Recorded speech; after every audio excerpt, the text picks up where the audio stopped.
Good morning, everybody. Well, it's me again, 5 o'clock in the morning, getting my kitchen all set up, and realize that today is the first day of August. All right. That means it is the middle of the summer. We're expecting triple-digit Fahrenheit temperatures. If you're in the Celsius category, that's around 40. So I'm going to get into ways to beat the heat, talk about staying hydrated. So whether you live here in the Southwest where we have that triple digit dry heat that everybody talks about, or you live in the Southeast where it's hot and steamy, or maybe you live in the northern regions where you don't get hot that often, but those summer heat waves just wear you out.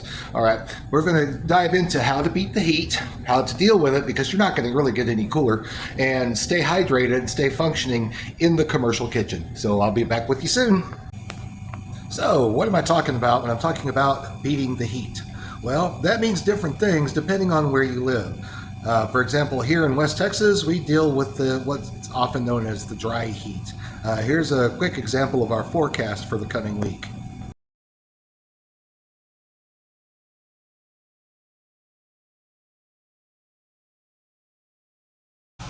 So what does dry heat mean? Well, you hear about people talking about that from West Texas, New Mexico, Arizona. We talk about, but it's a dry heat. But the reality of it is dry heat just means we have high temperatures and very low humidity, often in the teens or 20s. And what that means is that your sweat evaporates very quickly. And so you'll feel cooler at a higher temperature. The trade-off is you can dehydrate very quickly under those conditions. So dry heat's not necessarily a good thing. If you live in the Southeast, which I have for a certain period of time, you get lower temperatures, high 80s, low 90s, but you have a lot of humidity, very thick air. Your sweat does not evaporate as quickly, it sticks to your body, and in those conditions you can actually get overheated without actually fully dehydrating. If you live in a northern climate where you generally don't get heat to the extent that we do in the South, well, you're not acclimated to that because your body does change according to your environment. Then you can get overheated when you have a sudden surge of heat that you're just not used to. I mean, that's not to discredit people that live in northern climates, because those of us who live in southern climates also have a very difficult time dealing with freezing temperatures in the wintertime. So it all works out. Nobody has it easy. All right. So how to deal with heat in the kitchen. Your kitchen has a lot of heat generating equipment. Let me show you a few things. Some of this might even surprise you. First of all, I'm going to start off with the obvious one, the range. Yeah, this one's a little dirty. Whoever closed last night could have done a better job of cleaning, but it's good enough to use. 6 burners, flat top grill, 2 ovens, 1 convection, 1 standard. All right. For obvious reasons, this device puts out a lot of heat. We have a steamer. All right. Same thing, a lot of heat, a lot of moisture. Steam table. All right, this doesn't even go under the vent hood, and it's putting out a lot of heat and a lot of steam. And a lot of people don't think about this, but you have a vent hood. A vent hood, of course, is designed to suck air out of the kitchen and vent it outside, so all your smoke, grease, whatever, doesn't accumulate in the kitchen. What a lot of people don't know about vent hoods is they also have a return air vent. What this does is brings outside air into the kitchen to balance the air that's getting sucked out. Well, that air is usually not air conditioned. It's just sucking that hot air from outside, blowing it into the kitchen. Okay, moving right along. If you happen to have a reach-in cooler like this one, well, guess what? The little compressor on top of that cooler, it is sucking the heat out of the interior of the cooler, thus making it cold, and it is putting it into the air outside. Okay, walk-ins don't have that issue because their compressor is on the outside. If you have a low boy underneath your make table, which we don't have here, same thing. You're getting heat coming out of that cabinet and it is venting outside. So you have a lot of heat generating equipment. I mean, our kitchens are generally air conditioned, but in the hottest part of the summer, that air conditioning is only going to do so much. Okay, usually commercial kitchens, you try to get an air conditioning system that is double the BTUs that you would normally have for a general office space, but it is going to be hot nonetheless. So how do we beat the heat? Well, there really is no beating the heat. It's more like surviving the heat. By the way, in case you're wondering why my uniform suddenly changed mid-video, it's because I'm recording this over several days, and I ran out of gray t-shirts. Which brings me to the first subject. Dealing with the heat in your kitchen is what you wear. Okay, I understand that in some places you have a fixed uniform that you're required to wear. It might be your company uniform or what have you. And so, not much you can do about that. In my particular case, we wear our chef jackets, and medical staff wears their scrubs from the middle of September all the way through the middle of June, when the temperatures are more tolerable. And then in the summer, when those triple digits start to hit, triple digits Fahrenheit, we're allowed to go to t-shirts. So that's why you've seen my latest videos, me wearing t-shirts instead of my chef jackets. Okay, that gives us a little bit more ventilation. T-shirts will kind of wick the sweat away, make it a little more easy. So we've got that working for you. The next thing I want to mention is there goes the ice machine. Equipment, all right? As I mentioned before, your equipment generates a lot of heat, puts a lot of heat out. Now, there are some things that you can do in most circumstances to help mitigate this a little bit. If you're working in a restaurant on the line, your equipment stays on all day. Not much you can do about that. There might be some cases where you can turn the oven off because you're done baking for the day, but for the most part, your grill, your steam table, all that, it's going to keep going all the way throughout the shift. Fryers, you know what I mean. But in the institutional environment, you typically use equipment for a short period of time, and then you don't need it for a few more hours. Let me kind of give you some pointers on that. I'm going to turn my camera. Okay, first of all, obviously the ovens. Now, an convection oven takes about 15 minutes to warm up to temperature. Standard oven might take closer to 30. Okay, you can time it out to where, when you're getting ready to bake something, you can fire your equipment up in that time period so it's ready when you need it, but it's not running all day. First of all, it's using utilities. Second of all, it's just generating more heat. Same with the flat top griddle. Okay, it takes about 15 minutes for one of these to heat up. Not too bad at all. Steamer, about 10 minutes. Your steam table. Okay, steam table can take about 30 minutes to come up to temperature. What I recommend, and what wasn't done, is you cover your wells on your steam table like so. We don't have any lids, so I'm just using hotel pans. Whew.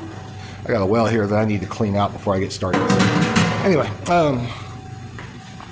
but cover your steam table, and that will not only help hold the moisture in, but it will also prevent excess heat, steam from going out into the open air.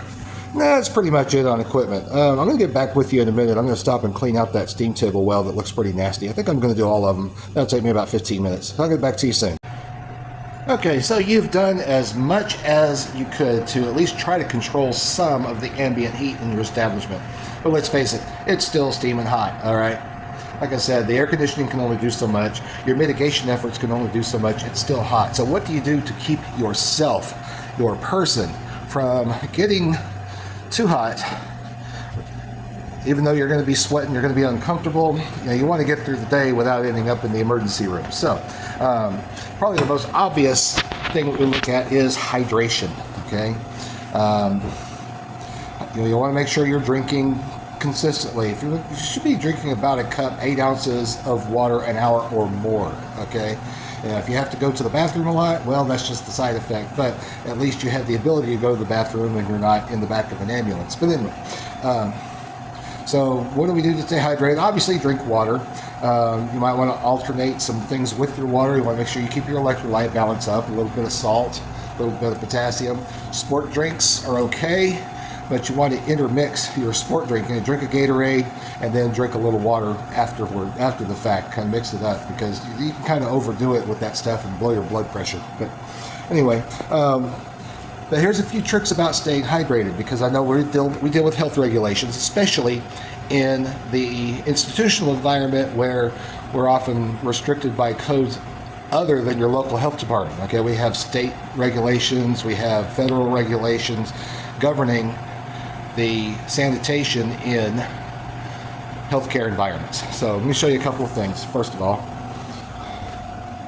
whoop, can't get my camera to turn around.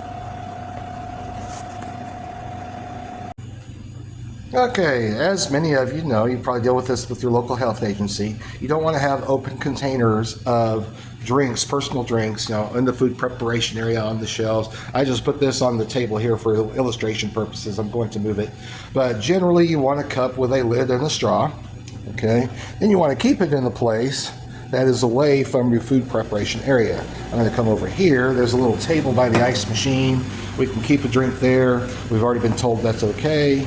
And so I keep my drink, and it's just a few feet away from the front kitchen. Take a drink every once in a while and move on. Another thing that you could do is disposable single-use cups. Okay, this happens to be a little 8-ounce styrofoam cup. Put a little water in there. You need to take a hit, but when you have a little downtime, once every. And of course, there's the wet towel trick. Get a big terry cloth towel. I mean, here we use our big terry cloth towels for equipment cleaning, whereas we use the disposable towels for sanitizing and general wiping. But you go soak your towel. I'm not going to soak this one. I'm going to kind of illustrate a little bit. You're going to soak the towel in some cold water, ice water, what have you, and then just roll it up. Kind of like the old trick we used to do in gym class in high school, where you twist the towel up and pop somebody with it, same thing, and then you just kind of wrap it around your neck, like so. And that cold, wet towel will cool you down for a little bit. Leave it on for a little while till it no longer feels good, and then take it off. Of course, this is going to make you wet, but it kind of just depends on what you're looking at in your environment. I know we're not all the same.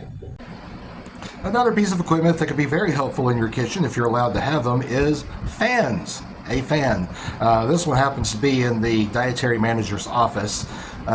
This office gets very stuffy. There's no ventilation in here. It has an exterior wall that heats up in the afternoon sun. So in the summer, she's got to have a fan in here. But the thing about fans is, and this is probably not the best choice for a kitchen fan, is you want to have something that has a wire cage on it that can be disassembled and a removable blade that you can take it apart, clean it, run the parts through the dish machine, wipe down the motor and the base, put it back together, because fans are notorious dirt catchers.